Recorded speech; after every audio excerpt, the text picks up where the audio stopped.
Bismillahirrahmanirrahim. Alhamdulillahirabbil alamin wa sallallahu wasallam wa baraka ala abdil mujtaba al-mustafa al-hadi illam yatalabbas ala aidi fardin ada itu mengikuti pikiran dan hati hambanya.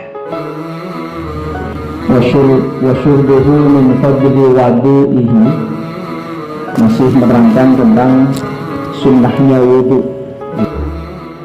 Assalamualaikum warahmatullahi wabarakatuh. Para kaum muslimin dan muslimat dimanapun Anda berada. Jumpa lagi di channel kami yang akan senantiasa membahas hukum-hukum dalam Islam.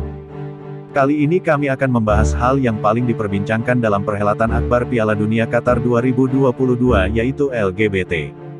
LGBT memang menjadi salah satu permasalahan yang kontroversi di Piala Dunia sekarang ini. Pasalnya ini berhubungan dengan adat istiadat serta kultur yang dianut Qatar yang notabene mayoritas muslim sebagai tuan rumah Piala Dunia. Inilah penjelasan Islam tentang homoseksual atau sodomi atau LGBT. Ulama mazhab Arba'ah, Hanafi, Maliki, Syafi'i dan Hanbali sepakat tentang keharaman sodomi, bahkan keharamannya melebihi ketimbang perbuatan zina sekalipun, dan termasuk dosa besar karena berdasarkan hadis-hadis yang mutawatir.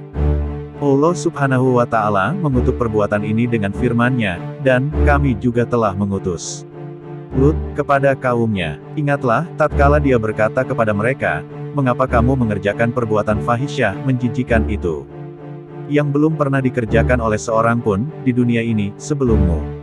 Sesungguhnya kamu mendatangi lelaki untuk melepaskan nafsumu kepada mereka, bukan kepada wanita, malah kamu ini adalah kaum yang melampaui batas. Qs. Al-A'raf 80-81.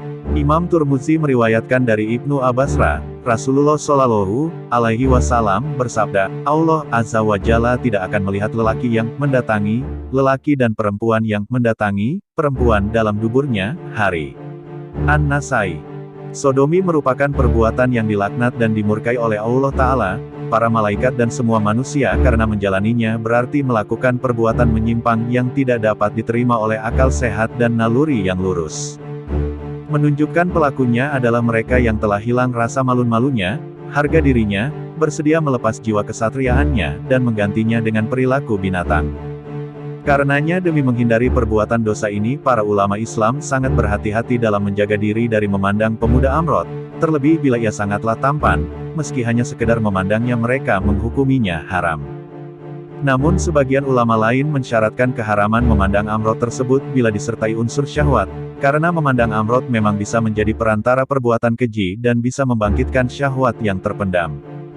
Hasan bin Zakwaan berkata, janganlah kalian duduk bersanding pemuda-pemuda pelantun lagu karena mereka memiliki wajah rupawan layaknya wajah perempuan dan fitnah cobaan yang ditimbulkan mereka lebih kuat ketimbang fitnah terhadap wanita. Najib bin Saidi berkata, janganlah seseorang bermalam serumah bersama amrot. Ibnu Sahal berkata, akan datang di umat Muhammad Shallallahu Alaihi Wasallam ini segolongan kaum yang disebut Al-Lutiyun, yang berarti pengikut kaum Lut. Pengikut kaum Lut, mereka terbagi atas 3 kelompok. Pertama, sekelompok hanya suka memandang, kedua sekelompok saling berjabat tangan, dan ketiga sekelompok yang lain melakukan penyimpangan seperti halnya kaum Lut sendiri, yaitu sodomi atau LGBT.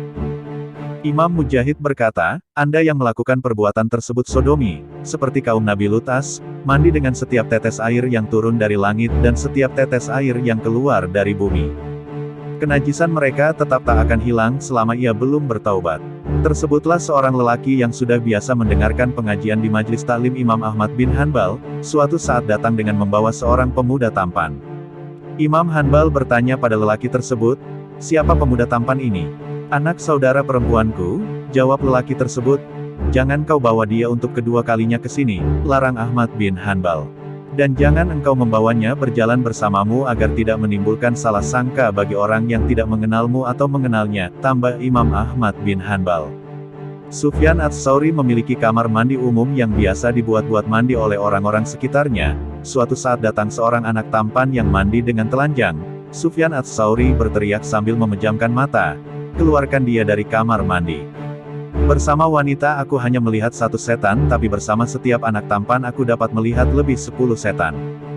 Rasulullah Shallallahu Alaihi Wasallam melaknat orang yang berbuat seperti kaum Lut dengan bersumpah sebanyak 3 kali. Rasulullah Shallallahu Alaihi Wasallam bersabda, Allah melaknat orang yang berbuat seperti yang diperbuat kaum Lut dan Allah melaknat orang yang berbuat seperti yang diperbuat kaum Lut. Sunan Kubro li An-Nasai 4322. Coba perhatikan, kurang lebihnya, cacian Imam Nawawi terhadap pelaku sodomi berikut ini.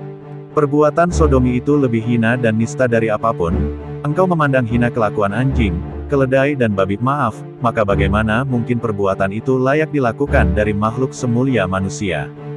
Engkau bangkai yang menjijikkan, lebih berhak mendapatkan aneka kejelekan dan celaan dari lainnya, berhak kayan dan umpatan, sesungguhnya pencuri dan pezina sekalipun lebih baik keadaannya ketimbang tukang sodomi. Karena mereka adalah para pelaku yang mengkhianati janji Allah, sedang pelaku sodomi. Apa yang dihasilkan dari sekitar pinggang? Jauh amat, terjerumus sekali, rugi sekali bila harus ditanggung dalam neraka jahanam. Dan merasakan kepedihan dalam tempat kembali kelak. Al-Fiqh, Alamat Zahib Al-Arba'ah V. 63. Semua keterangan di atas untuk menjaga diri dari bahayanya perbuatan menjijikkan yang bisa mengarah pada perbuatan sodomi, semoga Allah Ta'ala selalu menjaga kita dari semua perbuatan nista. Amin ya Rob. Al-Fiqh, Alamat Zahib Al-Arba'ah V.